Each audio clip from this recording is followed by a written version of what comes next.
Welcome to another episode of Alaskan Babble podcast where they babble and we gaggle. You gaggle. No, we gaggle. And today we're joined by Senator Hughes, who is running for her bid for governor of Alaska.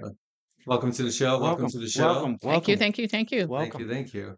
So, I don't know much about you. I actually came in, as I said before we started recording on live, is that I want to be as ignorant as possible of your candidacy. So I would come in an open mind so we can be able to know you better for the podcast. Yeah. So, Sounds like a plan. Good yeah. plan. So politics is a messy business, as you probably know. And being governor, oh man, that must be a lot of a headache to say the very least. Oh, I can imagine. Yeah. So why do you want to be governor? You know, that Tyken, one of the things people will, and hi Van over there. Hi, hello, I'm here. And hi everybody out there. One of the things people will say when they hear you put your in the ring, Mhm. congratulations. And I kind of laugh because it's like, what, for stepping into the fire? Exactly. That- It's like that- stepping into the fire. That is what it is. But Yeah. I was motivated to do it because, and I can at some point tell you a little bit about me, but Mhm. at one point I was a young mom with small children and under the poverty level, Okay. and Alaska really provided opportunity for Absolutely. me and my family, Yeah, and I want to make absolutely. sure that continues. Absolutely. So that's a real motivating factor for me, and I have tremendous hope, but I also see danger lurking where those opportunities that I was able to grasp might not be as plentiful in the future if we don't take some good Absolutely. steps. So that's where I'm coming from. Okay, then that's really interesting you mentioned that because, I can say even I moved to Alaska during 2011. hmm I've seen Alaska change quite a bit till now. You're talking about all these different opportunities for those who are below poverty. I was below poverty when I moved to Alaska, right? My family was, food stamp recipients. Yeah. We lived in a pretty impoverished lifestyle, Right. right? And, as you said in your opening statement, is that we're losing those opportunities for those who are impoverished. Could you tell me more about that? Can you explain more of what that looks like? Well, one of the things that's important about our state is we are a resource state, Hmm. and there's been a lot of resistance from people in the lower 48 who Yeah. don't really know us and Yes. don't know how much we love and care for our environment, Yeah. and that we do things right when we do it. Hmm. And if we don't do it here Mm. and provide it for Alaska and the rest of the US, frankly, that you're going to push it in places where they use child labor, Yeah. where they're polluting heavily, and that kind of thing. So it actually makes sense. And some of these activists that push back, that don't understand us, I say it's time to stand up to that and be the rightful stewards of our resources. And those are the kind of jobs then that will be the kind of opportunities. A lot of those jobs are six-figure jobs, Absolutely. Yeah. but it's certainly up close to 100,000 for them. And those are the kind of doors I want to open for people. And we're losing young people right now. We have young Absolutely. people leaving Yeah. our state. And I came as a young person. So I came in, I'm going to reveal how old I am. I came in 1976. Okay. And so I've been here a while. And, your listeners, you might all enjoy this in that I came up and lived in a faith-based community Mhm. that we carved out of the wilderness. We built cabins. It was about 200 people from the Oh, lower that's 48. nifty. Okay. And some people have tried to say it was a cult. It was not. You were We free. like to call it communion. People were free to come and go, and I'm Mhm. still friends. It was one of the most fun experiences of my life. Right. So lived in a cabin, no running water, Mhm. cooked and heated with a wood stove, kerosene lamps, Okay. had an outhouse. We put in big gardens. We were Yeah. raising animals. We were fishing. We were clamming on the beach. This was down near Hoona, Okay. I was Alaska, gonna and ask where. Southeast.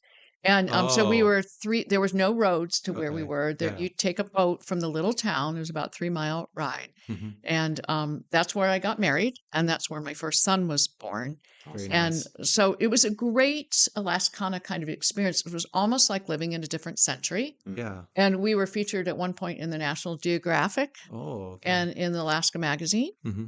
But I cherished that time of my life, and I've stayed in touch with a lot of people. During that time, I taught in the little school that Okay. we it was a lot of families, lots of kids, Very and I interesting. taught different over the 5 year period, everything between kindergarten up to fifth grade, and it's been really fun to watch some of those young adults how successful they are. Mhm. When I was their teacher, and Right. Isn't that the greatest I feeling? didn't even have a college education at that Right. point. I Hmm. was not a certified teacher, but I loved learning and I inspired the kids and taught them how to read, taught them how to do Right. math and Yeah. all of that good stuff. So great time in my life. Sounds like we Yeah. need to get back to that, And I would right? agree. I would absolutely I agree with would that love it. too. I would love it to And the just go out motivation there of a and lot of the families was to have a wholesome place to raise kids where right. they'd be Yeah. safe. And, so the kids would play, out in the tundra, we built Hmm. boardwalks because Mhm. at Southeast, you got that muskeg. Yeah. Yeah. And yeah, it was a great place. Yeah. I enjoyed those years. I'm sure you'll be thrilled to know that you're in the presence of another Southeast lady. Uh-huh. Yeah, we have our very own Petersburgian over here. Shout All out to right. Meg. Yeah, shout out to Megan. Yeah, and I absolutely agree. And from what I hear is that you want Alaska. It seems like your experiences, you want to see Alaska go back to its roots, right? Its homegrown roots, right? And the way I see it is more of a pride for statehood, the Hmm. statehood of pride, and making sure that we're all are able to rely on each other within the state. Is Hmm. that an accurate statement? Right, right. And making sure we're looking out for Alaskans Right. first. Yeah, I think sometimes special interest controls the day Hmm. yeah, and we've got to, what do people really need and what's important to them? Um, I'll just while I'm telling where I lived, I might as well go on from there. So, yeah. um, uh, we got our college degrees, and my husband was a Vietnam vet, Oh, Okay. and he thank you was for in your that. service. Oh, thank you very much. And Absolutely. he was in that first batch. He was a medic, dust off helicopter, Oh, wow. and very highly trained. And that's when they developed the physician assistant program. So he was in that Really? very first batch that got his degree. And then we moved to Bethel. So we Hmm. were out in Western, Okay. again, off the road system. Um, Very enjoyable time, great people. He was supervising health aides in 50 villages and clinics. So it's some Good. of the ones that impacted by Good.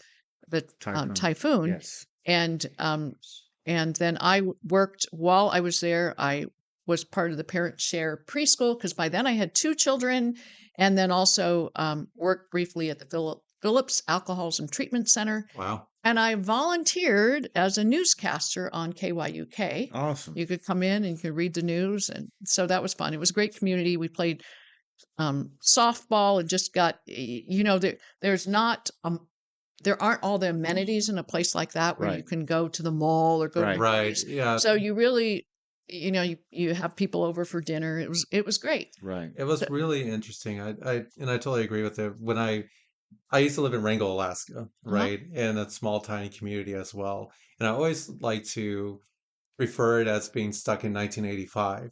And the best ways possible, too, Hmm. because when you have such a close-knit community, as you described your time in Huna, too, or near Huna, Yeah, Game Creek was Cane Creek, Game Creek. Yeah. it's a really a way that it's not really a way. It really shows how much community matters. And if you even think of it in more of an urban like Anchorage, right? Hmm. I don't believe we had that sense of community. It could be because we're just so big in Hmm. comparison to places like Huna, Wrangell, and Yeah. Petersburg, right? We don't have that sense of community, right? Yeah. Well, Yeah, I think it's because the city is so mixed and there's so many different walks of life here, right. opposed to, a population of 4,000 people who depend on each other.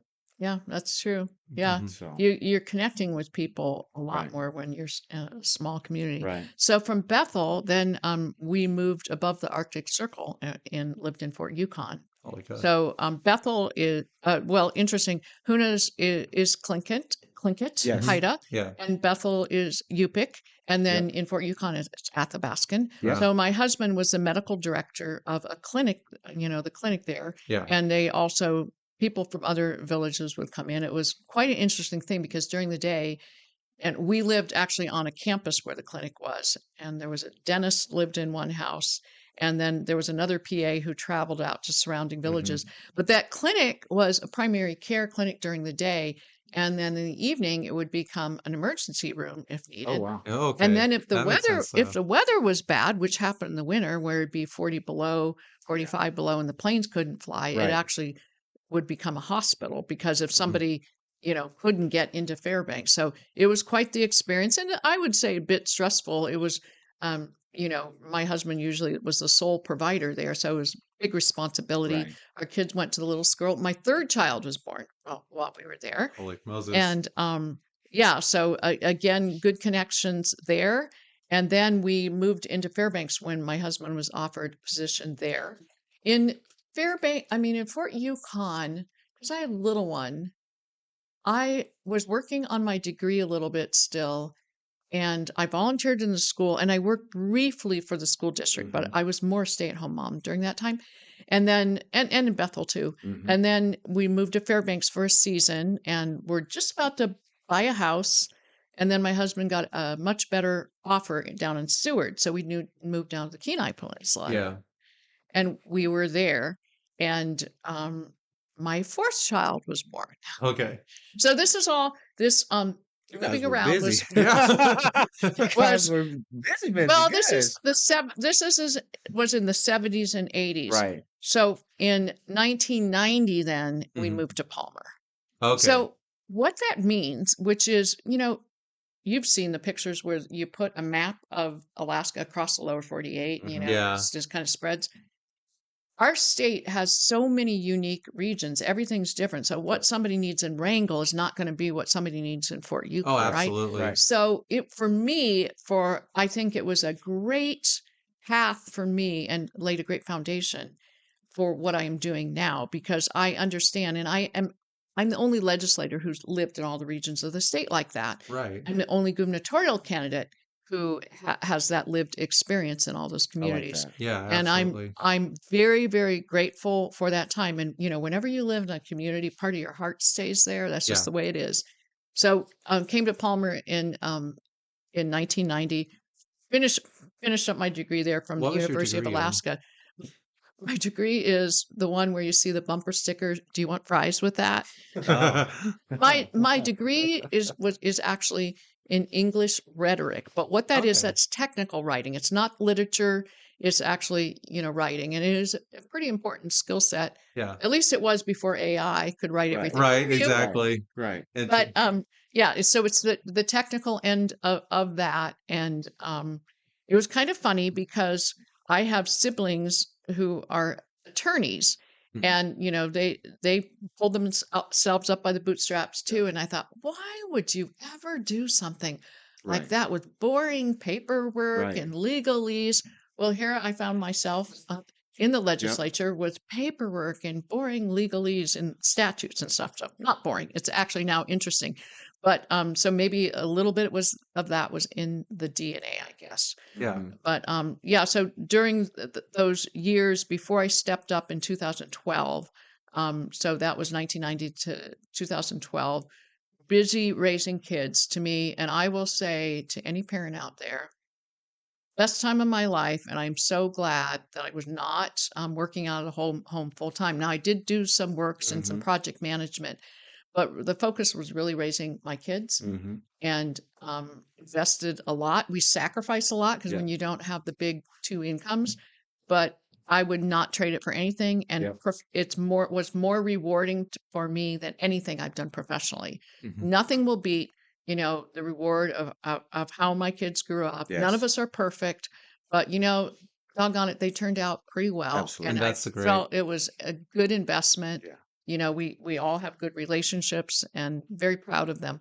So, and they're doing super. I've got one that's a C-130 pilot, and he Oh, just okay. Oh, no kidding. graduated from law Okay. school. Yeah. I've got one that is working for a very large company as public relations. Yeah. I've got one that is a physician, and I've got one who is big time into real estate, and they're Hmm. all doing super well. Yep. Interesting that the youngest, the one doing real estate, he didn't go to college like the others, and I see a trend with that. They used to push college, college, college. Mm-hmm. I That's a think there are so yeah. many successful careers, fulfilling careers that we could be training kids through, get them Yeah. interested in middle school, get them into Yeah. stuff in high school, and I think that will help kids actually finish school instead of drop out and be Yeah. ready to walk into a job. And I'm so hurt. Sorry, not to no, you're cut you fine. off. That we don't offer trades like we used to Hmm. Hmm. in high school. I mean, you can get your driver's license in high school. We don't offer any Yeah, of I've that forgotten about anymore. that. Yeah. Yeah. So I salute for good or bad of the people to not offend anybody out there, but the Alaska Military Youth Academy, Hmm. AMYA. they do huge changes for some of these I children had that two grandsons that went through that awesome. program. Very, Yeah. very, very good. One of them now is in the Space Force. Oh, So see, The Space Force. All right. there you go. There, that's the too far button. I don't That's know not the why too he far did it. button for that one. That's actually pretty cool. That is. yeah. Uh, yeah, and going back to what you were saying about, college education and trade school, I'm actually less than 2 months away from graduating college, Good but, for you. you know, What's your degree in? it has nothing to do with fries. So my degree is actually in counseling psychology. Oh, okay. Yeah. So, a lot of my students, because I work as the academic coach of the CyberLinks High School Completion Program, Hmm. they always tend to ask me like, should I go to college? Should I not go to college? And what I usually just tell them is, well, what do you want to go to college for? Right? Because like for me, when I was in high school, the push was college, college, college, college, Right. right? Hmm. But you can be successful without college either, Absolutely. Well, and too. the Yeah. cost of college It's too, high. the cost of the time, the in fact, my son that's doing real estate that didn't go to college, he's Mm-hmm. as successful as the others. Right. So, Yeah. yeah, it's not it's a whole new world out there, I think, Absolutely. Hmm. for young people. And I think that's harder. I mean, to get a real estate license, it's like passing the bar. Yeah, we had yeah. I someone tried. It's hard. It is hard. we episode 9 we had a real estate agent on the show, which Mm-hmm. was actually pretty cool, and she talked to us about her experience in real estate. Now that we're on the topic of education, what is your view of the current educational climate here in Alaska? Is that something you would are able to elaborate on a little bit? Yeah, well, I think we need a strong university for those for Absolutely. certain careers that need that. I think Absolutely. it's important that for the university to focus on things that will result in jobs in our state. Yes, I So absolutely if we're agree. offering some degree that you really can't use here in Alaska, because the ratio of state dollars that we give our Right. university is a lot Right. higher than other Right. states. And at some point in this conversation, we may have to talk about the fiscal situation of our Mm-hmm. state because that's facing us. So I think really making sure the university is focused on those things that result Mm-hmm. in helping a person's life is Mm-hmm. important. And then for the K-12 system, um, unfortunately, we're moving kids through the system Mm-hmm. that aren't well equipped Right. as they Yeah. should be. Right. So I think we need accountability in our schools. I think we should target the dollars to things we know are um, will improve student learning because Yeah. there's a lot of money goes to fluff Right. that's not really helping, and our scores on a national comparison, we're doing very poorly, Yeah, we are. and it's not right for our kids. These are our children, these are our future, and Mhm. and when we are moving them through a system that is not equipping them, it's I could almost say it's immoral. Right. It's a shame. It's wrong. So I think we have to get them young, where they still have um a mind to shape. Yeah. And I think, most importantly, there are some teachers out there, K through 12, who go outside of themselves. far beyond just a job and collecting a paycheck. But those are the best teachers, in my opinion, Absolutely. right? It's Oh, those who, yeah, and I don't wanna belittle teachers at all yeah, because we have some amazing Absolutely. teachers. We have some pockets of excellence where really good things are Hmm. happening, and, one of the bills I'm very proud of, it was my bill, and it's the Alaska Reads Act, Hmm. which okay, the yeah, whole design of that is to ensure by a child by age 9, by the end of 3rd grade, actually knows how to read, because Right. imagine if you can't read, how are you oh, gonna it's a how are you terrifying, going to function in the other with all the different subject matter if you can't read? and it's So, a Yeah. terrifying notion because you know, I've noticed that the literacy rate in the United States in general has gone down very low, Oh yeah. like 40%. I believe the statistic I saw was 40% could read at eighth grade level. And it's terrifying because if you really think of the importance of literature, the importance of being able to read and write, at the end of the day, it's all about having power for yourself, right? right. Because if you go back to, industrial area before we had a a conformed system for academics, there's a lot of individuals that were illiterate, and literacy has power, right? It makes you more of a critical thinker. And if we lose that ability to critical think, the younger generations lose that Hmm. ability to critical think, which AI terrifies me because of that Yeah, too. we need to turn off the We need to turn TV. off It AI. needs to go back to static at a certain Yeah, time of the day, and the American Bandstand comes on till the right. next morning. It's Yeah. about those Uh, great thinkers that we had in the 20th centuries. They would spend years and years reading and writing paper after paper after paper, have these intellectual debates. hmm. That's what makes them great thinkers Hmm. because they had time to develop their sense of self, but also their ideology and their philosophy. And that just generally comes down to the point is they they were educated, they read, they were able to elevate themselves to that position of being, intellects. Now we're losing that, I feel. Yeah, and that's what develops critical thinking skills, which is how then you have innovation, Hmm. Yeah. because you're analyzing what could be done, how could we improve this. So very fundamental actually to our how our country became what it is today Hmm. was literacy. But I want to tell you, one of the things was initially it's like, why do I need to have a bill, the Reads Act? Well, it was because kids were being passed through without learning to read, and all the bill does it basically there were all these trendy ways that come down, through the university systems across the country. Oh, this method might work, or you could do this method. Right. They actually had a method at one point where you would learn to read by memorizing the outside shape of the word. So if you had two L's, you'd remember that it got tall, Interesting. and you'd have to memorize. That was not a good method. So the Reads Act simply went back to basics, Hmm. back to phonics, Yeah. and then different strategies of how it works well. And one of the reasons why I really got on the bandwagon to push it is I got to hear a panel of teachers from Mississippi who came out trained for the kindergarten through 3rd grades, Hmm.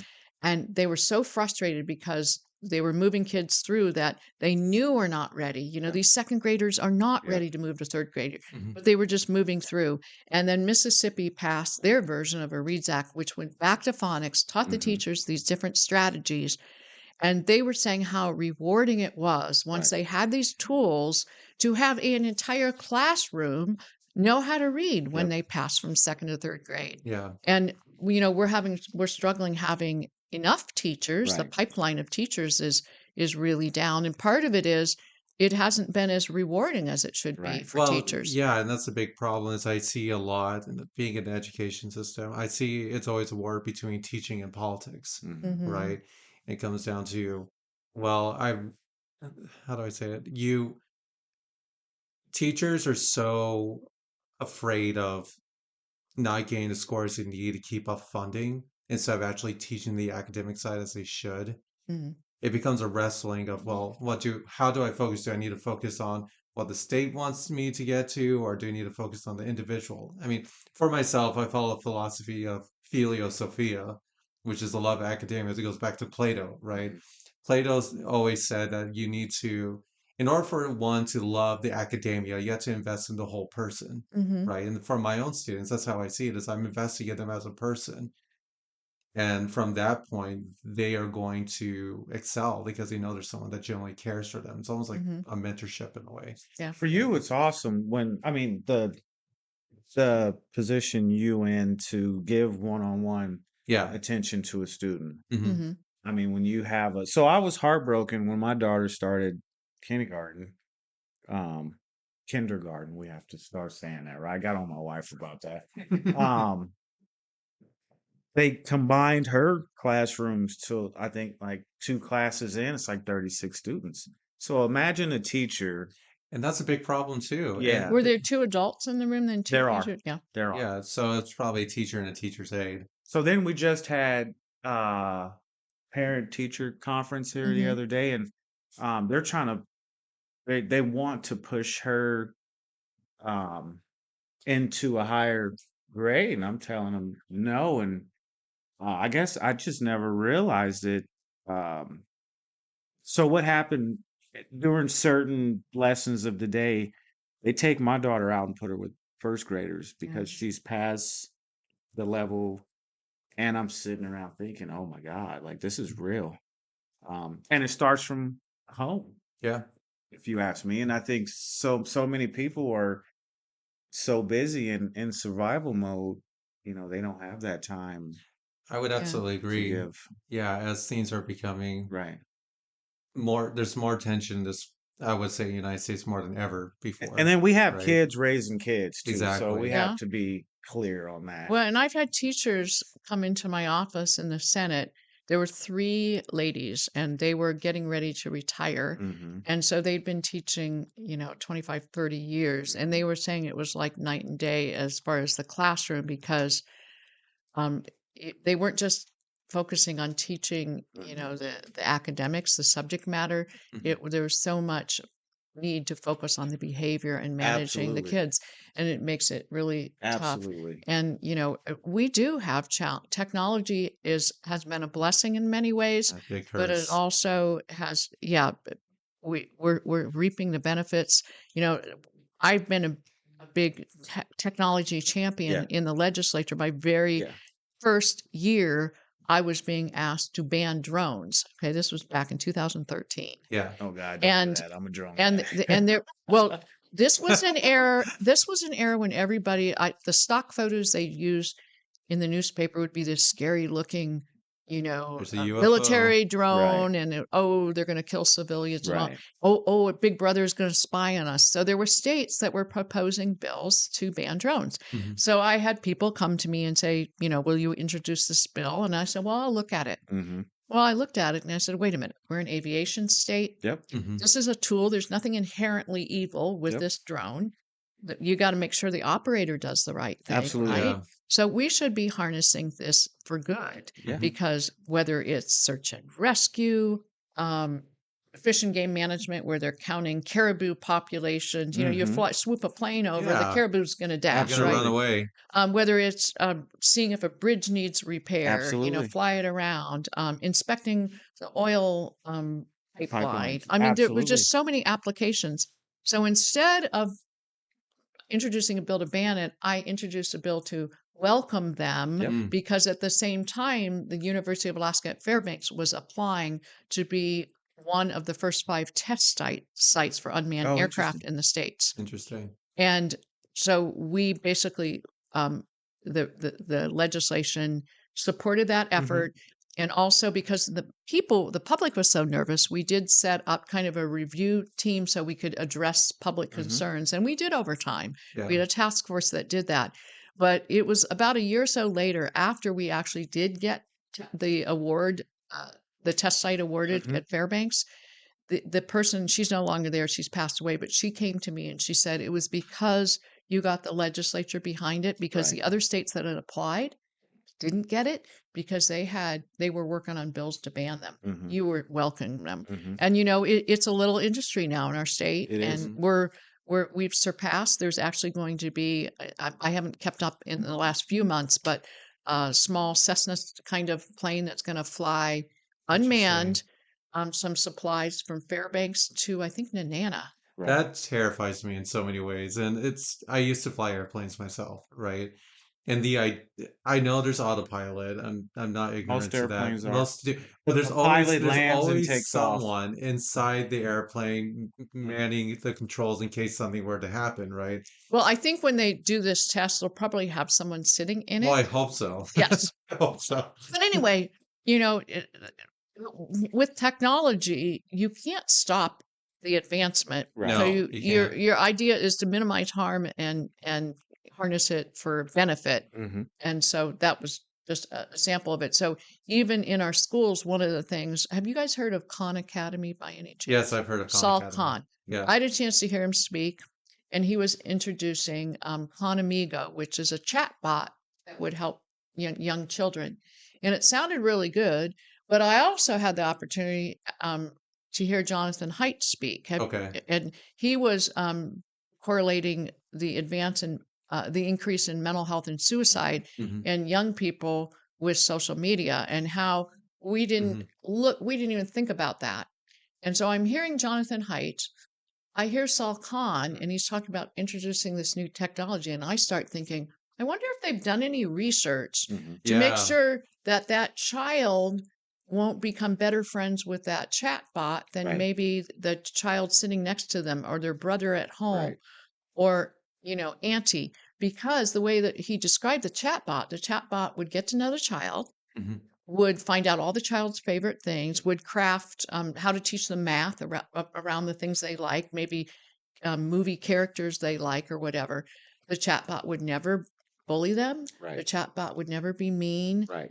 It would be supportive. And I'm thinking maybe that child, and we've already had a case now. There have been a couple cases where young people, like 12 years old, have gotten so addicted to their chatbot. Oh Hmm. yeah. Um, No there's been a social couple that have skills. Well, killed it's no social No skills, social and skills. killed the couple of have committed suicide with Yep. the chatbot, being their friend and strangely encouraging them. So I think I actually secured a meeting. It took me about 6 months to get a meeting with Saul Khan, and it Hmm. was by Zoom. And I said, I believe you have a social responsibility to make sure that you test this to see how it impacts a Mm-hmm. child's mental health, Absolutely. behavior Mm-hmm. health, psychological, their behavior, everything, their relationships. I said, "Are you doing that?" He said, "No, we're doing education research. Does it help a child Well, learn?" that's And I what they said, "That's say. great." I said, "But I think you have a responsibility Yeah. to take it beyond that." And he said, "You are probably right." And Yeah. I said, I had the ability actually to speak on a panel at Stanford about it, of all places, little on me, the little under poverty mom, Mm-hmm. and there was an ethics professor there that it's ethics of technology, and she heard me and she came to me and she said, "You're absolutely right. Yeah. There needs to be research." Mm-hmm. And I think they've launched Conamigo here in Anchorage. Yeah. Oh, interesting. Saul agreed that they would do the research and send people interested to him, which then we started networking with this ethics professor, and they had people contact. And then they basically said, "We don't have the money to do it," so they haven't done it. So Okay. disappointing on that front, but it is one of those things like, Set the fire. those tools are out Yep. there. And I think when it comes to our children, it's one thing if I decide to use a tool that Right. hasn't been researched, but you're exposing, a 7-year-old to this Right. or Hmm. an Right. 11-year-old. I think there is a responsibility. We need to know what will be the long-term impacts. And that's what we're trying to discover right now. And I've said this plenty of times in this podcast that we do, right? Is that there's the millennials that were the bridge between technology, analog and technology, and now we have the Gen Z and the Gen A. Yeah, and I've mentioned this book so many times. This guy might as well sponsor me at this point. The Anxiety Generation. I don't know if you ever read that book, What? The Anxiety Generation by Joan Hart. Yeah, I've heard. Wait, isn't that a Jonathan Haidt book? Oh, sorry. Yeah, Jonathan Haidt. Yeah, Yeah, yeah. John. Yeah, The Anxiety Generation. I read his earlier one, but I heard him Yeah, when he spoke. He actually was his speaking engagement was based on that. yeah, and I've learned a lot from what the Gen Zs have to learn from. Hmm. Had to go through this because I'll never have to go through what they had to go through, at least on a technological level, where technology has integrated with them so much, and there's no real way for them to disconnect for the most part. For me, I lived without technology for most of my life until I was about And what I mean by technology, smartphones, Right. Facebook, social Right. Mm-hmm. media. I had electricity in the house, but Right. you know, we they don't have that way to really disconnect.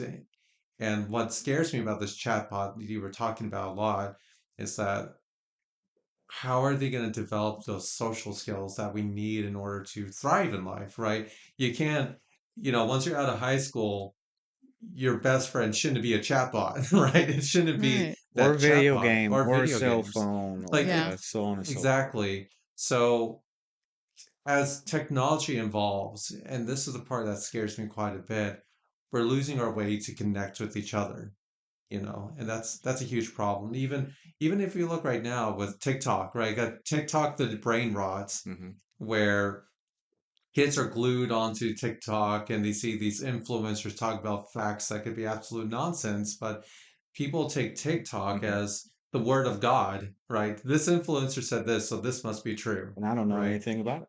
Yeah. Yeah. And, I don't know it comes back anything to about it. critical thinking, I still have MySpace. well, excuse me? You have MySpace? I barely know how to use my email. You barely know the, So, oh, I'm Lordy. more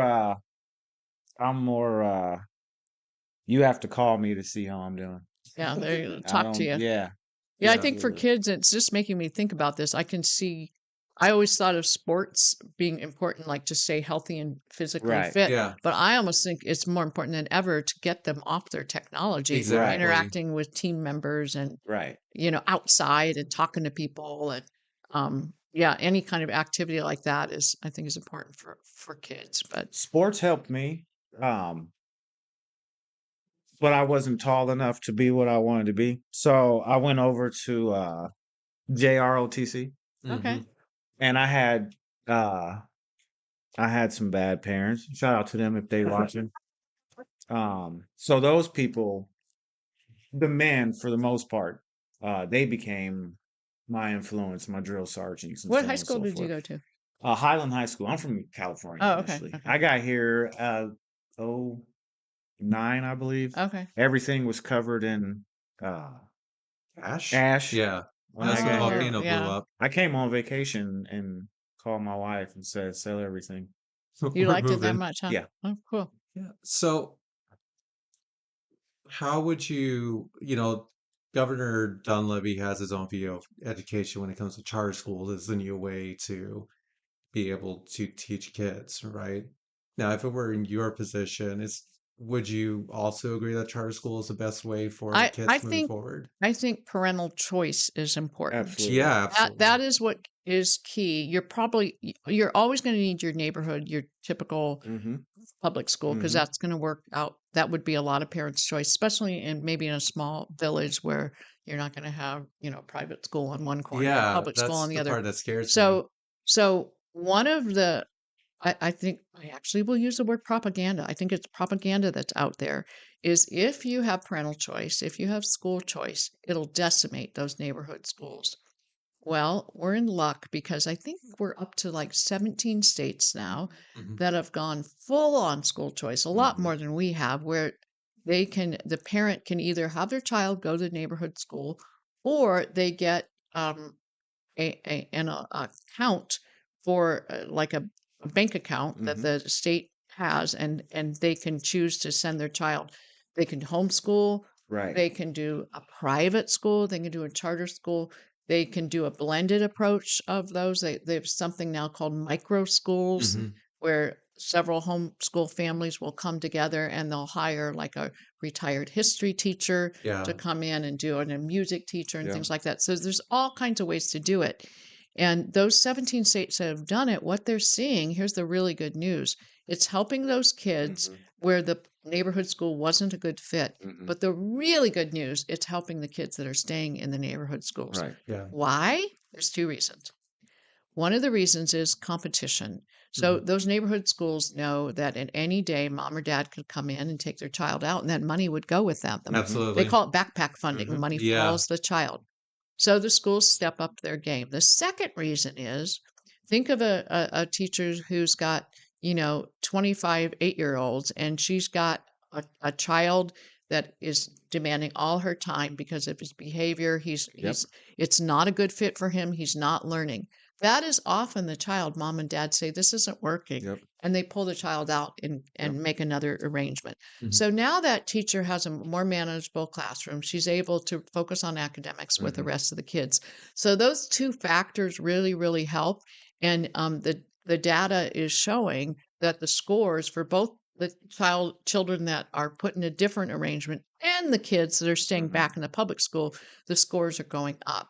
So Yeah. it is a win-win. And there's propaganda in this state right now that is kind of ruling the day that if you increase school choice, you will decrease the success of our neighborhood schools. And it's flat wrong. Yeah. Mhm. And as governor, that is one of the things I would be using my bully pulpit to make sure families knew that, Yeah. Yeah. because we want our children to be successful. We don't want that 8-year-old to be in that classroom where he's not learning. We want what is best for that child, but we also want those children in the neighborhood schools to have the best opportunity to learn as well.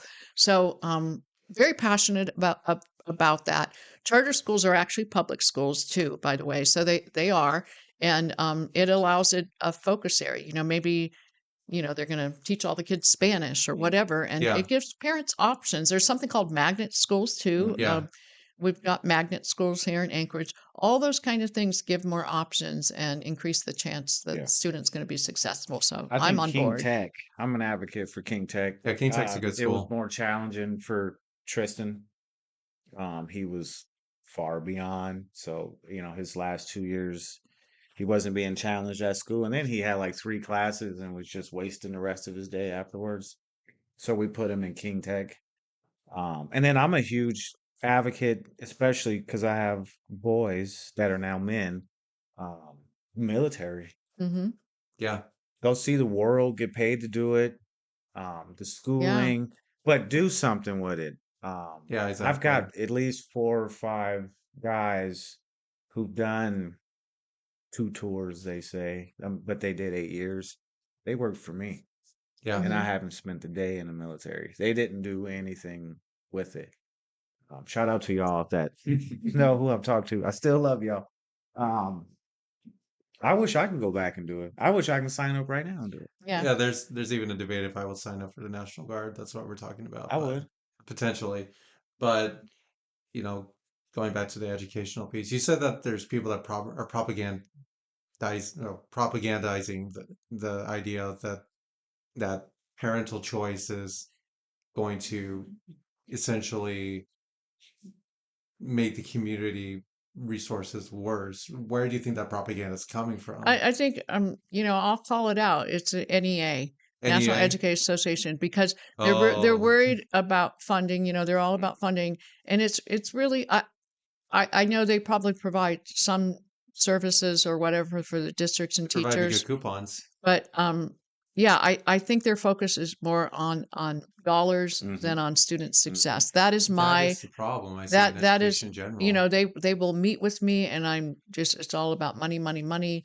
And it's Hmm. like I offered amendment after amendment on the Hmm. Senate floor to try to target money to teachers and classrooms, Hmm. even to like a teacher account where instead of the teacher using their own money to Right. buy supplies, where you Right. you make sure the teacher has what they need.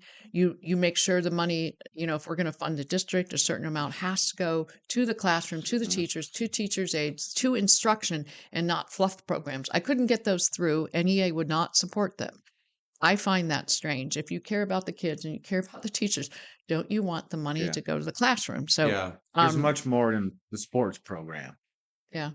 There's yeah. academics there too that these kids need. Not everybody's a. Well, and we've Mm, also seen the administrations across the country, like in the last 30 mhm. years. Most of the money would go to teachers and classrooms, and the administrations have really grown. And So teachers becoming bloated. deserve to be paid well too. It's a hard Absolutely. Yeah, job. 100%. And when Absolutely. you're putting it in administration and fluff programs that don't have to do with Hmm. student learning, it's just wrong. So, yeah, I think that's one of the core pillars of as governor is to make sure our schools are doing what they need to be doing for the Right. sake of our kids, because they are our future, Hmm. they are our workforce, Yep. and the voc ed kind of stuff in the high school that's huge. That needs to happen. I'll kind of switch subjects a little because it ties to the vocab. Mhm. So nationally, 1 in 5 um, Americans are on Medicaid Yep. and public Yeah. welfare. Yep. 1 in 5. In Alaska, it's 1 in 3. That doesn't surprise me. And it is absolutely unsustainable. And it's actually, we talk about things being moral and immoral. I don't think it's actually good in that way either, because these people could have a better life. And Right. there is a gap. There is a gap because if you make a certain income, you can get a lot of different welfare subsidies. Mhm. And in order to have an equivalent lifestyle with that food stamps, the housing help, Right. the Medicaid, you have to jump way up in income. And what Yeah. that is going to take, I believe we can do it through voc ed training for the kind of jobs that we were talking back about resource Mhm. development. So my it's a vision, Mhm. but it's not a vision. It's not a pie in the sky Mhm. vision. It is something I've really thought out, very concrete steps to get there, Mhm. so that you can take, because right now we've got Medicaid was originally designed for elderly, Mhm. Yeah. disabled, and children, and now we have just a lot of people on it that Well, are. it's huge, and I absolutely agree with that. And what I have noticed, I mean, I'm not going to say anything bad about those who are on the Medicare and Medicaid program, because I can tell you when I was a kid, I was on it too, right? It seems like if you're in a certain tax bracket, as in if you're on the Medicare and Medicaid, you can actually live a lot better Mhm. than those who I are know not. exactly. And back when I was in that state, the gap to get out of it wasn't as hard. The gap's bigger now. Yeah. And so for Alaska, because the gap, it could be like let's say you're making like 35,000, you'd have to make like 80,000 to be able to have all those things. So Yeah. how do you get there? Here's how you get here: through voc ed training for resource development jobs. Mhm. Yeah. How do we get more resource development jobs? This is where I started to say it's not just a vision. I have very concrete steps and solutions. So right now, it looks like the gas line is going to happen. You've heard about Oh, yeah. that. So Yeah, I've we've heard about the heard gas line. That's going to bring a lot of jobs It here as will. well. we have heard for about 40 years that we have to have cheap energy. Hmm. We keep saying, "Oh, we need it. We need it. We need to work on it." Well, I am telling you, as governor, we're going to achieve it. We're going to Good. acquire it. Good. Now, the gas line is part of it, and with Trump, he's helping with that. And his threat of tariffs and everything have helped some of the nations. They're Right. they're coming forward and willing to pay for it and everything. But that is only going to keep us from having super expensive imported gas. Right. It's Hmm. not going to get us to what we're talking about, Right. cheap power. So along with the gas line, you got to do hydro. That's part of my plan. Okay. Hydro. I don't know. Have you guys heard about how successful Iceland is? No, I have not. So Iceland, they have a little bit of geothermal, but they went big time. I think it was in the 70s or 80s, and just did hydro across the whole nation. They are booming. They have a strong economy. And at one point, and they may still be doing it, get this, they were the main supplier of greenhouse tomatoes to all of Europe. Now, Delicious. why would Iceland, think of Right. the name of the country, Right. Iceland? And it's How, not cold there. yeah, Yeah, it's not but cold. That's why they call it Iceland. It's a Yeah. joke. So well, no, it can get it cold. can get cold, but when you think of Greenland and Iceland, Mhm. Greenland, they call it Greenland because it's not green at all. That's Right. why they Right. call it Right. Right. Yeah. Greenland. And Iceland is It will, actually the opposite. but anyway, so the hydro was the key, and we haven't tapped into that to the extent we can. If you pair the gas line up with hydro, you're going to see a boom. And the kind of resource development jobs that person who is on welfare and Medicaid Hmm. could have, to give them get that, we talked about that gap from Mhm. like 30,000 to 80,000 or whatever it is. Those are the kind of things that's going to happen, because cheap power will expand the types of industries that are Right. here, will be competitive with the lower 48. You could actually have value added processing, that Hmm. i.e. manufacturing, mining, careful, good stewardship mining, which will make us less reliant on China, hopefully Mhm. not reliant on China at Well, that all. would be the dream. Those are the kind of jobs. I toured a mine up in the Fairbanks area, and I think just about every job's over $100,000 up there. And you don't need a college degree. And No, so it's we all can about trade. train. Yeah. And let me back up and tell one little story, and then I'll stop and let you guys No, you're totally respond. fine. Is that I've had different, just like I had told you, I had teachers come into my office and tell me it was like night and day. I've had employers come into my office, small business Mm-hmm. owners, things like that, where their business isn't big enough that they can provide health insurance. Right. So they have employees who are on Medicaid, and they will have and I've heard this story over and over again. They'll have a promising young man Mm-hmm. or young woman who's got a really good work ethic. They're doing really well, and they bring them in and they say, I want to promote you, give you a raise. And the person will turn it down Right. because they'll lose their Right. Medicaid. Exactly. That Right. happens all the time. Exactly. So, Right. so I believe what we need, because 1 in 3 on Medicaid and public welfare is not sustainable, we need some kind of a step down. So the employer says, I'm going to give you the raise, and then we don't yank all the Medicaid away. We Mm-hmm. have some kind of step until that Transitional person plan. transition plan, so that person gets to the point, or get either in that job they can afford to buy their own health insurance, or their training is such that they move up the ladder and get a better job Yeah. there or elsewhere. So are we for or against Obamacare? Oh, We're jeez. I am Just squeeze it right in Oh, there, yeah, will you? yeah. I mean, perfect I'm timing. against it, and Absolutely. because I've gotten some forum emails lately pushing Medicare for all, and I said, well, it would cause chaos here because I've Yep. already heard from providers in this state they will leave, Yep. they will Yep. close their practices, so you're going to lose access if you do that, and also it's when you go buy a car, don't you do a little research? Don't you go Absolutely. online? Absolutely. Absolutely. When you schedule a medical appointment, we don't really do that. And Mm-hmm. I have a bill for that. Mm-hmm. So the bill is called the Right to Shop Act. And Mhm. what it would do, it would incentivize all of us to shop. Because if you would choose a provider Yep. who charges less than the average, Yep. you get cash back. So Yep. let's just say I have no clue what a shoulder surgery costs, and I'm just probably way low. But let's say a shoulder surgery is $10,000 Mhm. average. Yeah. So if you choose a provider that charges 7,000, that difference, that 3,000, Yep. you'd get part of that Yep. savings and a check back. Yep. So the employer who's trying to motivate you to shop, Mhm.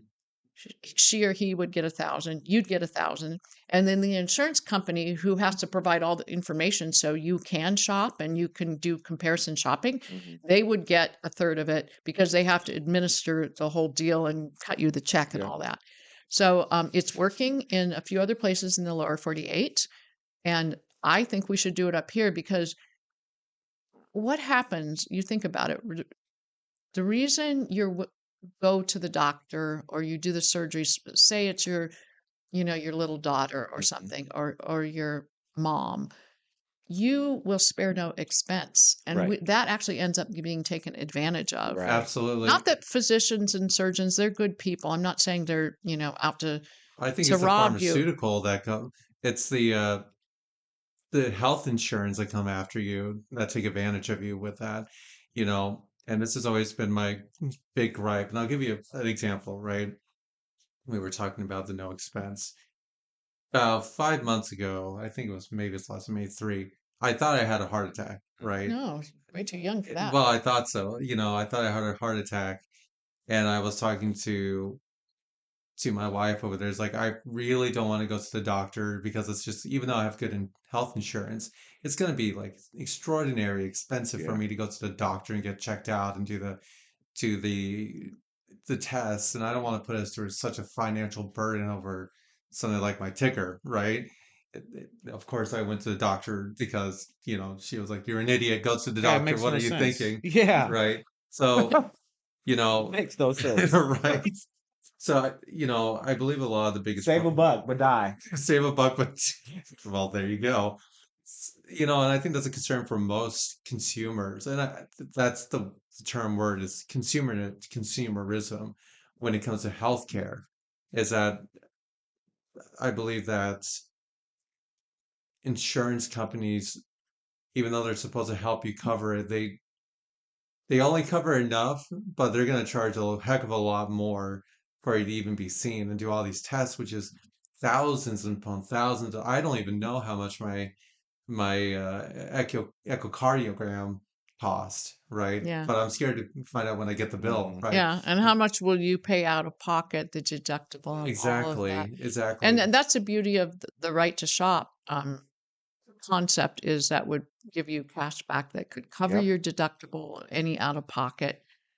So it's a good thing, which brings to mind when we're talking about healthcare. Here you've got this little thing for grounding. Hmm. So I am a big advocate. Of course, I have a daughter who's a physician. My Yeah. husband was a PA. So, you know, we love our providers. We need them, and miraculous things save lives all the time. Yeah. But I'm also, we need to be as healthy as we can and Yeah. do Oh, what we can. absolutely. And my kids will kind of laugh at me sometimes, but that then they turn around and maybe do what I'm doing. So, like, I use grounding sheets right now. Yeah. That's based on the principle. Back in the day, we had leather sole shoes Yeah. or barefoot, and that connection with just kind of resetting the magnetism and everything. Not a bad thing. Well, maybe it's a placebo. I don't know. But the first I read about grounding sheets, and I wasn't reading from somebody who was making them, and I read literally hundreds of Amazon Mhm. reviews of Hmm. people that had gotten them, Mhm. not from one company, from multiple companies, and it was positive, positive, positive. Mm. Oh, it didn't do anything for me. Positive, positive, positive, positive. Oh, I didn't really feel a difference. But there were reports of like lowering blood pressure and that kind of thing. Hmm. Well, the first night that I used them, I always would have. In fact, my hands are cold right now. I tend to have cold hands and feet, just circulation. Yeah. As soon as I got on those grounding sheets, it's like I could feel my blood flowing and my hands and feet got warm. Yep. I don't have cold hands and feet when Yep. I sleep at night anymore. Wow, So, interesting. so you know, is it placebo? I don't know, but It's a good it's placebo if it if it's is. helping my circulation, that's good. Yeah. I also take something called carbon 60, Hmm. and is it doing anything or is it placebo? I don't know, but there was research done on mice and rats, and they won a Nobel Prize because it was extending the life of the mice and rats Hmm. 3 to 5 times. Yeah. And so, I started taking it, and I was at the ophthalmologist about an eye infection. And after he kind of went over that, he said, "Well, tell me, how's your vision? We haven't checked it lately." And he said, "Are you wearing reading glasses?" And I looked at him Mhm. because I had started the Carbon 60 like 6 months before. I said, "You know what?" No, I had started about a year prior. And I said, "I don't think I've picked up my reading glasses for 6 months." And Interesting. he looked at me, and I was wearing 3.0 magnifiers, Mm. and I'm not wearing reading glasses. Now, if it's like the print on a shampoo bottle, something really tiny, Mhm. not that I read the Right. Right. instructions. I don't need to Right. read Right. the Let me see what this Right. shampoo's made of here. But I am not wearing reading glasses.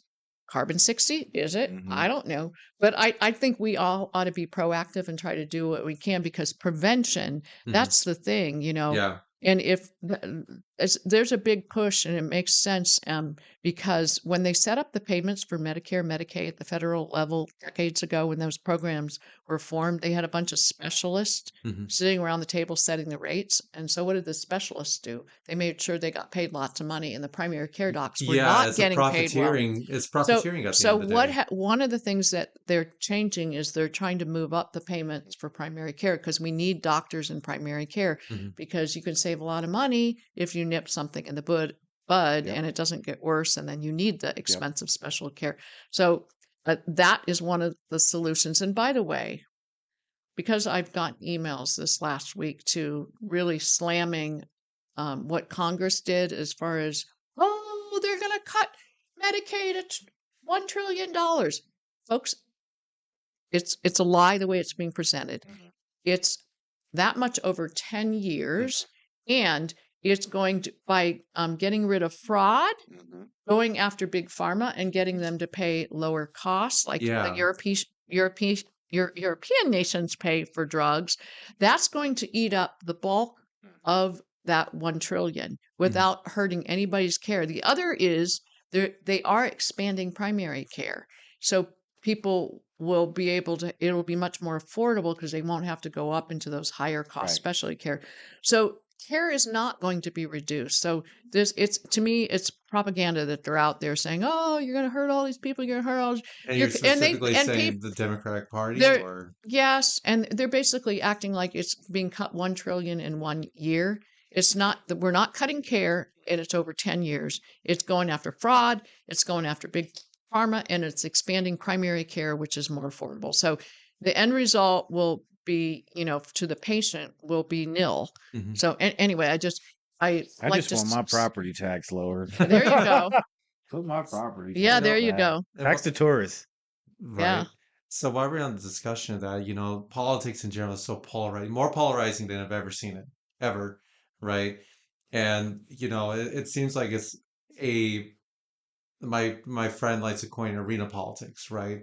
Whereas either you join the Republican side or you join the Democrats, or you're gonna be right or you're gonna be left. Mhm, And what I'm seeing is this huge divide now where people cannot come together and have a dialogue mhm, or a political discourse in a respectful way, right? And I'm sure for you to get all the votes, you're going to have to, you have to get the conservatives and mhm. probably the Democrats. As a governor, how will you unite people to see each other eye to eye, to be able to be like, hey, this is the issue. Now, how are we going to work together, be able to come up with a solution that, we all of us could be able to, I don't want to say the word happy with, but be able to live, Accept. accept, to be peaceful. Well, the good news is I have a track record of doing that because every major thing that I have worked on, for instance, the READS Act, I have worked with people on the other side of the political spectrum Mhm, successfully. And in doing that, I have not forsaken my own values and principles. Mhm, So there mhm. is a way to do it, and it takes mhm. relationships, it takes being reasonable, Yeah. it takes being patient to find those points of consensus, and it also takes a keen eye and wisdom to find out when is the right timing and figure out the strategy. Mhm, So for the READS Act, for instance, I was on the education committee. I had been the education chair before, like 4 years prior. There was a new chair. He didn't know what to do. He came to me and said, "Help me know." He was brand new in the legislature. Help me know. And the very first day I walked in, and I had had the READS bill, I think, for 4 years, and it had had some hearings, but it hadn't moved. I walked in and I was able to have that keen eye to say, this is the year. mhm, Because sitting on that committee was the Senate. I was the majority leader. The Senate president was on that committee. The minority leader was mhm, on that committee. And the rules chair. The rules chair is the one that kind of has the power to put things on the floor. mhm, Mhm, And I thought, this is the year we can do the READS Act. And so I went to the Democrat on the committee who was also supportive of early literacy. mhm, And I said, what do you think if we put, this, the, what's in my bill? And he had a little literacy in one of his. And he had something to do with preschool too. What if we go to the chair and we make it a committee bill? mhm, mm, And that is what we did. And it went through and it passed. mhm. So that there was a need for changing our sexual assault laws Right, because I don't want to get graphic here right. or anything and make anybody uncomfortable, but we needed to fix some things because um, people who were out there committing rape were getting away with it because the woman had to have physical evidence of bruise or swelling or something. And if she didn't have it, then they couldn't convict the guy. Right. So right. we had to change the law, and I worked with Guarantar, who was serving at the time here Mhm, in the House. So those are two examples. Sometimes it might not be a Democrat; it might be someone that's in a different place, on the right than I am, or whatever. But you have to know, you have to have those relationships, Mhm, and you have to be able to be reasonable and come to agreement, and you got to figure out the timing and the strategy. So I have a track record of doing that, and that's what you need. And you kind of another, some people say, "Oh, we don't want somebody who's been a bureaucrat." Well, I haven't been a right. bureaucrat. If anything, I've been one of the most resistant Mhm, to that kind of thing, sure. because I've gotten punished in mhm. the legislature for going against what they wanted me to do because Right, I had to stand for what my right. district wanted and what Right. was right, what I believe Yeah. was right. So I'm not a go along to get along in that way, but I have been really successful working with people and I have good relationships with all of them. And just because, and also the experience gives you guys and all the people out there, Mm-hmm. you have to be able to look and say, can I trust this person? Mm-hmm. That's the Because biggest question. politicians will say one thing and then do the other thing after they get elected. Yeah. Exactly. You can go back. My first campaign was 2012. You could pull up a postcard and it had bullet points of my positions. Mm-hmm. I stuck with those all these years. I Mm-hmm. voted that way. And when you have somebody that has a track record, you'll know if somebody's coming out of the blue and say, "I'm going to do this, I'm going to do that." Well, you hope they would, but you don't really know it. Well, I think that's the general consensus when it comes to the general public and politicians is that, you know, going back to 1776, right? A long time ago in a galaxy far away, politicians were literally the representation of people. That was how our democracy was established, is having people or a person represent the needs of the people. And from what I've noticed now is that most politicians are representing themselves or special interest groups, right? And one of my friends actually came up with a really interesting point is that maybe politicians, in order to be transparent, be able to know that they are not part of special interest, they should just sell their stock, right? Just sell their stock and be able to represent the people instead of what the stock market wants you to represent. I believe that's what he's trying to I paraphrase. think politicians, just like any other person or chapter, they received, a black eye without even getting to know them. Yeah. And Hmm. then a lot of people are just either this or that, and they don't get the opportunity or don't even try to get to know their local politicians because they just focused on the president. And they go Yeah. in a certain way because they hate the president. And I Yeah. hope people understand it's a lot easier to reach your local politician than it is a president. Oh yeah, Those are the ones making changes in your community if you want to fix something. It's absolutely. so easy to contact your person. I'm going to give you my cell number There right we now. go. Okay, ready? Grab Where's my pen, pen? grab your phone, There you go. whatever. And I can repeat it later, but it is 907-841-1634.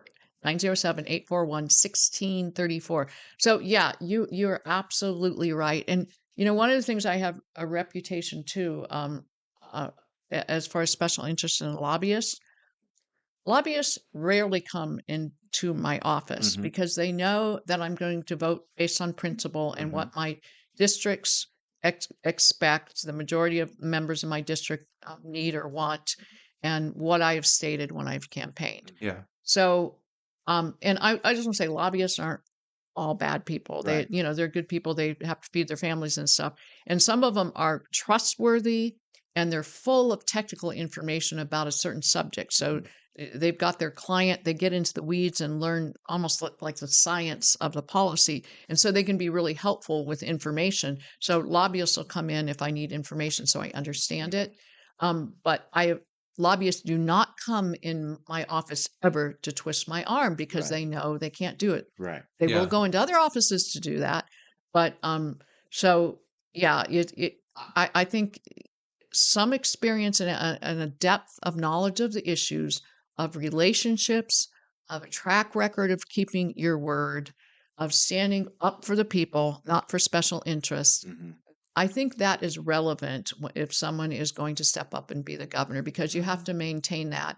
And to me, the whole word politics, it comes from I think the word public, like the Mm-hmm. Latin word or Yeah. whatever. Yeah. And it's about the people. It's about Mm-hmm. what do the people want. And I have been incredibly accessible.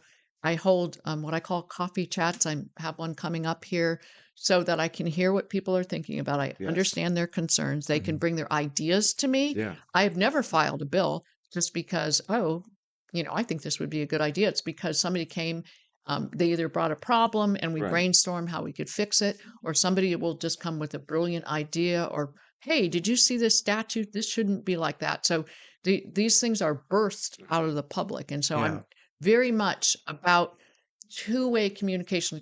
Like right now, I'm sitting and talking to people, right? Mhm. But I need to hear from Alaskans Absolutely. because a constitutional republic does not work if it's a one-way street, if it's just me saying stuff. Absolutely. Yeah. You need the public to be holding you accountable, coming back this way, and feeding information to you. And that's my style Mhm. of how I work. And it's not about me. It's not about a position. It's Mhm. not about a title. It's about making sure that, Alaska is a good place to live for decades and Mhm. for our children. And I have grandchildren too. So Yeah, Good for grandchildren. you. Yeah. absolutely hear you. So if you get elected for the position of governor, right? There's been a lot of talks about different governors and different states resisting or accepting Donald Trump, right? Now, I'm going to tell you this is that there's things I agree, there's things I don't agree with him, right? And I think that's a natural part of life is that you don't have to agree with the person. You can agree with some points. You don't have to agree with all points. And it's not all Yeah. him. We have to understand things have to be approved and go through channels. Yeah. It's Yeah. not all the president and this and that. Right. So, like, my question would be, you know, would I'm gonna try to word it correctly here. I actually have no idea how to word it correctly, so I'm just gonna move on from You should that take your question. socks off. Yeah, It's I kind should of take my ground sock out off. here. I'm trying to Yeah. ground right now. Yeah. So, You yeah, got cotton in the way of yeah, your I got caught grounding. in the way of that. Okay. Well, I'm gonna just veto that question because I'm not even sure Well, how to ask it. just because you brought up Trump, I think it's an important thing to think about because, um, yeah, and none of us, we all have our flaws. I mean, Absolutely. I have people that support me and they come and still will like, what? Why did you say that? Or what was this about? And that's okay. Yeah. That's totally fine. I think for Alaska, he has been good because he's opening doors that were slammed shut. Mhm. And Sure. that is one of the reasons, too, why you want somebody who understands the issues and has experience in relationships. Because once the new governor comes in, Trump will have 2 years left. Yeah. And anything that we can move forward for Alaska, I want to move forward. Right. And I will tell you, I am huge on state rights. Yeah. And when our founding fathers established this nation, the idea was that the federal government would be balanced with the state Mhm. government. Hmm. But what's happened over time, income tax was a big part of it, Mhm. is the federal government really grew in size and scope. It got Mhm. bloated. Yes. Yeah. But even powers and everything. And, the 10th Amendment, the federal government only has certain very Yeah. specific things Yeah. laid out, like post office Yeah. and military. It's gone way beyond its Yeah. scope. So, Absolutely. and the states just haven't had that balance. So right now, I am vice chair of a national organization that represents the 50 legislatures. It's called the National Federalism Commission. And the whole concept of federalism is that there's balance. Mhm. And Yeah. so what we're trying to do, where the federal government's gone up in power and the states have gone down, we're trying to realign it. Do you feel like there is that balance right now as we speak? Or I because, think when things get sent back to the states to do, Mhm. it is positive. But I'll tell you one little aspect of that. Why one of the things I'm going to work on is government. I mentioned cheap power is the key, and it Mhm. can't just be the gas line. It's got to be more micro Mhm. reactors also that are Mhm. very safe when they come on board, especially for villages. But in addition to getting the economy going through cheap power, the second thing you have to pair with that is private land ownership. Less Mhm. than 1% Mhm. of Alaska is available to individual private owners. Mhm. Mhm. All 50 states were supposed to come into the union on equal footing. Yeah, They did not. Case in point, 62% of Alaska is owned by the federal government. that's true. Less Absolutely. less than 1% of New York is owned by the federal Mhm. government. I could go through a bunch of other states. So I believe one of the things, as I'm looking for an attorney general to bring on board, and maybe the current one, if he's strong on federalism, I would consider keeping him because Mhm. I want an attorney general who's willing to go after to get some of that land grab Yeah. back. The federal government should not own and control that much of our Yeah. state. Which I do Yeah. agree with. And so that's actually a really interesting conversation to have because when we think of Alaska in general, we call it virgin land in a Hmm. lot of ways because there's so much undeveloped land. And I would say most Alaskans, we love the idea of keeping it as a virgin land so we can have the wilderness still, to have our natural, not national, natural population of Yeah. animals, right? Hmm. And now, Donald Trump is trying to build a road for more minerals and more, for more mining, for more materials. So, what is your view on that when? I think that road that the animals will adopt. So the threat when we built the Trans-Alaska Pipeline was we Mhm, were going to hurt the caribou population. It has astronomically grown. Hmm. They adapt around the Hmm. pipeline. okay. I think a single road, yeah, you're going to disrupt, some plants and things Hmm. along the way, but it's not going to devastate Hmm. the wildlife. And what about the life of the people? Absolutely. Many of those people are in horrible poverty. This is going to give them opportunities. Where we see resource development up on the North Slope and the Hmm. villages up there that are involved in working and the revenue it's brought in, it's expanded their Hmm. lifespans. So yeah, I think that we overreact with some of these things. Fly over, well, look at a map. We have so I few am so roads, We glad you do said have very that. few so roads. few roads. I Yes. We mean, got it is north and south. crazy. It's crazy. Yes, we can have both. We can have a beautiful environment Hmm. and we can have responsible resource development. There's no reason, and it's fear mongering that is out there. I'll use the word propaganda again, Hmm. that's coming from activists in the lower 48. And it's time, we as Alaskans stand up and say, this is our state, it's our business. We know how to take care of our Hmm. state. Leave us alone. So you think there's a lot of transplants that are telling us how to run our state? I don't even think they're in Alaska so much. There's some, but it's a lot coming from the Yeah. lower 40. You wouldn't believe the number of emails that I got about the Willow Project from Yeah. all over the country, even other nations. Yeah. It's like Mm, we are not the world's national park. We have to have a life too, you right, know? and I There are absolutely agree people, with I that. believe, and our last interview before last, the real estate agent, she told us there are uh more un-Alaskans that own Alaska That's so than we true. know about. Absolutely. Yeah. Um, It's actually kind of scary. You and know, I don't see like so. There's a house. There's been my in-laws are looking to buy a home in this neighborhood, and these houses are lasting like a day Hmm. wow, when they we're go on the getting market. snatched up. Yeah. Well, there's There's not one enough. up the street here, maybe 10, 12 houses away, listed at 700. And we were Wow. like, no way. No, Yeah. Wow. Wow, that's incredible. we're on the market Speak 2 about days. property and land and private land ownership. I've been a big proponent of agriculture, and you Hmm. need land for that. So I had a bill that would prevent our foreign adversaries from purchasing Yes. land, including for ag, because it is happening in other states. Absolutely. And they're purchasing around military Yep. bases. And, Yep. we're talking about our adversaries, which I'm also a very huge proponent of expanding military presence Yes. in Hmm. Alaska. I've stood up on the floor repeatedly and talked about that because we have more coastline than the Hmm. rest of the United States Hmm. That's combined, true. and we don't have a Hmm. naval. We don't have Hmm. the Navy up here. We, you know, we don't have Marines. And I think the Especially when the Pentagon and the battleground is going to be, if there was ever a conflict that were ever happening between us and Hmm. Russia, Alaska is going to be the big battleground because we're in Oh between man. absolutely, it's like we all know. We look at the globe and you're like, yeah, we're in a really strategic place. We're the closest to Russia. We're the Hmm. closest to North Korea. We're Hmm. the closest to Canada. China. Hmm. And Canada. and these major powers, and we are the closest. We're in an important location. It Hmm. wasn't really to remember the Chinese balloon thing a couple of years ago. Yes, yeah. That's when like the rest of the country realized, oh gosh, Alaska is kind of maybe in a place where Hmm. they're important. So I'm a big advocate, to increasing that. I think Hmm. is important.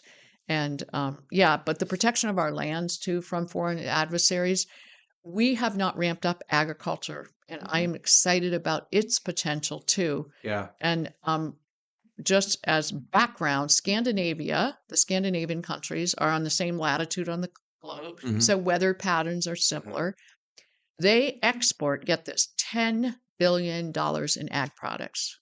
What do? It's a lot of carrots. Import We everything. import 3 billion. Yeah, So we have not absolutely. tapped that potential. And part of it is you got to have roads to some of these fertile Absolutely. grounds, and people have to be able to buy it. Yeah.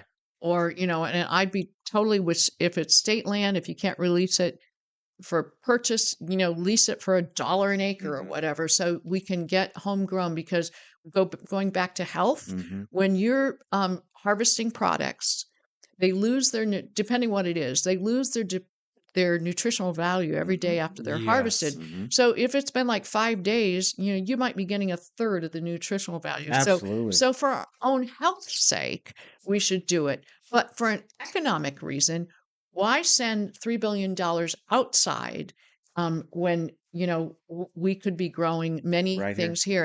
And here's the beauty too. Um, think about the Asian markets. So we're the closest state to Mm-hmm. the Asian markets. Hmm. Mm-hmm.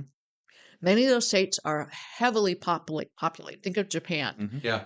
They're growing rice and stuff, but it's pretty tiny. Japan's not very big. No. They would love to have many of and even their style of cooking, they would actually want many of the things that we could grow. Mhm. When I was talking to some ranchers, they were explaining to me the reason they can't keep our own shelves, Cars and Fred Meyers and Three Bears and stuff, the reason they can't keep them full is because for order them to ramp up and invest in the kind of equipment that they could do that, our market is too small and Right. too Hmm. spread out. 740,000 spread out over a huge area. What they need is they need a much bigger market. They need an export market. Mhm. And then they could have the, really big time investment that would not only keep our store shelves filled with meat, but then would allow them to export. Yeah. And the beauty too of a place like Asia, some of the parts of an animal that we don't eat, they would pay high dollar for. So So given the brain. yeah. Yeah. So there's potential to develop that part of our private sector, Yeah. and that's what we need. That's why we need the cheap power, and that's Yeah. why we need the land. Because right now we're lopsided. The size of I think it's almost half the employees in working in the state either work for local, state, or federal government. Hmm. That's very lopsided, private sector to public sector. So we need to grow the private sector, and ag is one more way Yeah. that we can do it. Perhaps we should reenact the homestead Actually, law. I've been having conversation with Yeah. that, especially young families, Yeah. I got and my eye on some places. families where it's hard to make it, and to give them a real way to really get grounded and start. I think it's a great idea. Oh, I love the idea of it. I'm want to have a conversation with somebody who's pretty well versed in the Homestead Act, so I can kind of understand, and I wouldn't be surprised. Watch, because I might be making a proposal on that very Oh, thing. I'll keep an eye on it because Yeah. I really see the way to develop. I'm just going to buy Settlers of Catan knowledge here. If you build more roads, you can have more towns, and with more towns comes more production, right? Hmm. And you find a way to incentivize people from the urban areas, right? Hey, why don't you come over to these rural areas where if you develop with us over here, we'll give you a plot of land and make this town happen, right? And you can start giving more of a chain of trade going on, right? Hmm. So that's what I would believe would be a really nifty idea in general, just having that idea that, hey, going back to the Homestead Act, we'll give you this piece of land, develop on it, make a town, and we'll establish more of a trade route. Yeah. Yeah. But I think it is more that we can grow our own and make it a viable career. Yes. And there are, a lot of young people are very Yes. interested in health and nutrition. Mm-hmm. They're keeping their kids from screen time, the Yep. little ones and things like that, and they're picking out healthier options as Mm-hmm. far as food. So there's a lot of interest. I did a food security workshop. It was in the spring. I don't know, it was March or something. Very well attended. We would have needed bigger space had many more come. And I was so encouraged because it was a wide range, but a lot of young people Mm-hmm. very interested. And she's now my chief of staff. She arranged the different speakers, and what we did, it was kind of like popcorn, where they get 10 or 15 minutes. So somebody that was raising bees spoke, Mhm. somebody that was raising goats, somebody that Mhm. was, So into cool. So microgreens cool. or vegetables, whatever, they'd get up and talk. And so I didn't know she had, 15 people or whatever. I didn't know who they all were. A couple of them were young people. So there were two young guys in their 20s who are raising families, and they started a farm a couple of years ago, and they're doing chickens. I can't even Yep. remember what all they're doing, potatoes. And then there was another guy who was an accountant. He was like stuck in an office, and as a kid, he had worked on some of the farms in the Matsu, and he enjoyed it. And so he asked his parents if he could have a section of their lawn, and he made, I don't remember. I shouldn't say this because it's on air, but it was, don't quote me on the amount, but it was something like on a very small, quarter acre or something, he made $10,000 or whatever he Ooh. was growing. Yeah. Maybe it was a half acre. Mm. And so now he has gotten to the point where he's no longer an accountant. He does a lot of microgreens, but he was young, and now I think he's actually the president of the Alaska Farm Bureau. No, that's But to awesome. hear these young people so Yeah. interested, it gives me a lot of hope that there's potential where people there. We have many we have mostly small family farms, Mm. and by the way, that is the trend across the country. And the federal administration, the U.S. Department of Agriculture, which, by the way, that was President Lincoln who founded that. I thought that was interesting. Yeah. But they're really promoting the small family farm rather Yep. than these big corporate farms. So it's a great time for us to really open the doors for that. Yeah. I think it's important. The low nutritional values that are being shoved, Mm-hmm. Down our and that's gullets. readily available. To hear that from the newer generation is awesome. I remember growing up where you can walk down the street and you can pick 4 or 5 lemons. Then you got a pomegranate tree. There's grapes growing. It was almost when I was younger, we never paid for fruit and vegetables because they were growing out of the cracks in the concrete. Yeah. And then now to why I think that would having our own ag here would be such a benefit is I think a lot of people don't know. Um, a lot of these places where our fruits and vegetables are being shipped into us, sometimes barges don't make it on time, Yeah. Yeah, absolutely. and it's this stuff sitting out there. Yeah.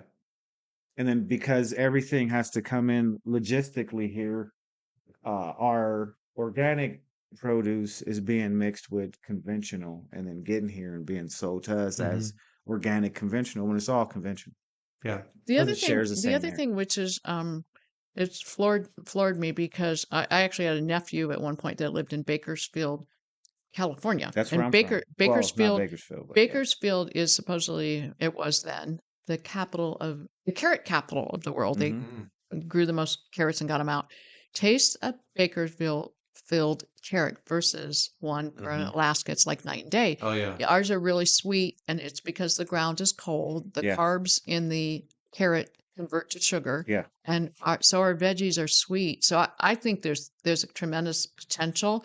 Years ago we weren't our king salmon weren't really being marketed, and there were people that just really they started traveling across the lower 48, went into restaurants and stuff, and brought samples, and then all of a sudden Alaska king salmon became Hmm. high dollar and in great demand. Mm-hmm. I think with some of our vegetables we could be too. Hmm. Yeah, They're so absolutely. sweet. Mojave and Bakersfield is now turbine beds. Mm. Oh, okay. It is just, turbines everywhere going through there now. The energy turbines. You mean the windmill Yes, things? Yeah. Yeah. everywhere. So we're running a little low on time, but there's one more question I do want to ask you. Yeah. There is a lot of Republican candidates right now for the bid for governor. What would what would you say make you different from the other candidates that are running right now? I would say Yeah, solid yeah. relationships, track record of keeping my word, track record of knowing how to work with people and actually get things done without walking away from my values, Hmm. a depth of knowledge of the issues, and ask my family They say I'm crazy because I'm really a hard worker and very Mhm. persistent, Mhm. and that's just who I am. And the good Lord made me this way, and I'm ready to help the state. I figure my husband served in Vietnam. I have Thank you again. a son, and sons-in-law who served in the Air Force. I have a grandson in the Mhm. Space Force. And I figure if they can step up to sacrifice even so much as their life Mhm. might be at stake, the least I can do is offer the gifts and the strengths that I have Mhm. to help the state. So, with so many Republican candidates, it is, it is an interesting field for sure. Mhm. Absolutely. And so people have a lot to learn over the next year. But the other thing that happens when you have multiple candidates is a lot of good ideas come to the Oh table. yeah. Absolutely. So Yeah. I'm going to have, I've got good ideas and good solutions. And Mhm. if I eventually am not the governor, I hope some of those ideas will go forward. And Yeah. she's an Alaskan. She's not on her way to Arizona after It, She's this it, not, yeah, interview. she's yeah, not snowboarding. There's no it, Yeah, snowboarding yeah. yeah, happening. and I would say also the fact that I've lived all over the state Mhm. and have a better understanding and grip on Mhm. those regions, I think that's a real advantage. Mhm. We have a lot of legislators very urban based, Mhm. a lot from Anchorage, and that's kind of where they've spent the majority of their time. And I Mhm. think there's real value to understanding where my roots were in Southeast because I was in Hoona. The very first campaign stop I did was in Southeast, and I thought that was kind of symbolic. I'm coming back to my roots. Mhm. Sometimes those regions of state can feel forgotten, Mhm. Yeah. and they're all important parts. We're all one big family. Yeah. I just spent a week in Beryl a couple weeks ago. Hmm. Um, we are extremely lucky here, Yeah. and those people don't complain at all. No. There's some neat people up there. Oh, Yeah, Absolutely. absolutely. Absolutely. yeah, Cool. Well, Senator Hughes, I greatly appreciate your time over here and Yes, being able to thank come you. down to our podcast, and it's been a great conversation. If you ever want to come back on the show and babble with us, we Yeah. are more than happy yeah. to have you on. I'm pretty good at babbling, I You are guess. pretty good, and So we're good I at want to, gaggling. yeah, I Mm. just want to congratulate you guys for getting this off the ground and getting it going and providing a venue and for Alaskans to learn about a lot of different topics. It's a Yeah. Absolutely. pretty cool Yeah. thing you're doing. We're working on it. You can hear a beep in the background. I can't afford to change that battery in Oh there. gosh, man, is So that the we story? Are you kidding Is that me? the smoke Because alarm? you can't change the smoke alarm? we Would you haven't made like enough to money make a for me to donation change for that him to battery. pay The for the smoke alarm. battery? I went So around and changed all my smoke alarms. I don't know, it was about a month ago. And yeah, two of them started beeping. It's like, you can't at night. It's like, yeah. no. No, we just are No, poor. my husband he first disengaged them. It's like, no, that's not No, safe. we When need them. it's like, we got to go fix them. Yeah, yeah. We're just poor. Well, Alaska, thank you again for tuning in and keep on babbling. Before we go, I'd Oh, like my to Lord. say, take your shoes off. Go Oh, stand out in the grass. yeah, they're going to take Put their them on a socks tree. off. Hug a tree. Mm-hmm. Ground out. Yeah. We are sun people. Carbon. The sun recharges us. We are electric. Carbon 60. Yeah. Carbon 60. There you go. Yeah. Look it up. Look it up. Yeah. Yep. Or just a little melanin. Thank you for watching.